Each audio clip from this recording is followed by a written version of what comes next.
پوری قوم کو اور وکلا برادری کو قاضی فائز صاحب سے بہت زیادہ توقعات ہیں.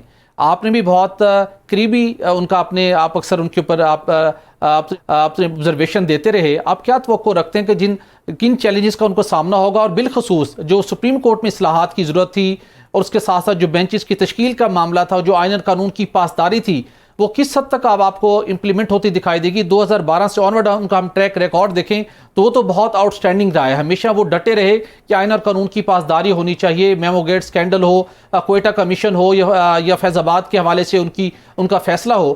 اب کیا توقعات ہیں وکلا برادری کی اور آپ جو ہمارے ماہرین قوانین ہیں؟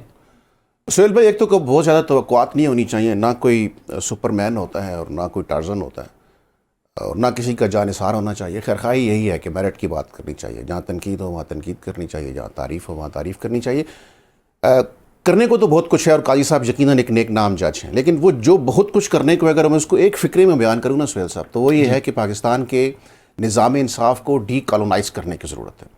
اگر قاضی صاحب اس طرف کچھ قدم اٹھا پاتے ہیں تو ہم سمجھیں گے کہ قاضی صاحب نے ہماری توقعات کو پورا کیا. ظاہر ہے 12-13 مہینے میں کوئی ایک فرد تو تبدیلی نہیں لا سکتا. بہت کچھ تو پارلیمان کا کرنے کا ہے، قانون تو انہوں نے بنانے. لیکن میں مختصراً چند چیزیں آپ کے سامنے رکھ دیتا ہوں. یہ جتنی آپ کی انصاف سے متصل جورسپروڈنس ہے، یہ سہیل صاحب نو آبادیاتی ہے جو 1857 کے 3 سال بعد تشکیل دی گئی ہے. اس میں جو انصاف ہے یہ آپ کا حق نہیں ہے. یہ نو آبادیاتی حکام آپ کو ایکٹ آف بینوولنس کے طور پہ انصاف دے دیتے تھے تو ٹھیک ہے، ورنہ وہ آپ کو کچل دے دیتے. اسی لیے آپ آج بھی پریئر لکھتے ہیں، اسی لیے سائل آج بھی ہر گزار ہے، اور اسی لیے سپریم کورٹ میں 50,000 کیسز پینڈنسی میں پڑے ہوئے ہیں سر. لہٰذا کوئی اکاؤنٹیبلٹی نہیں ہے کہ کیسز کتنے ہو گئے.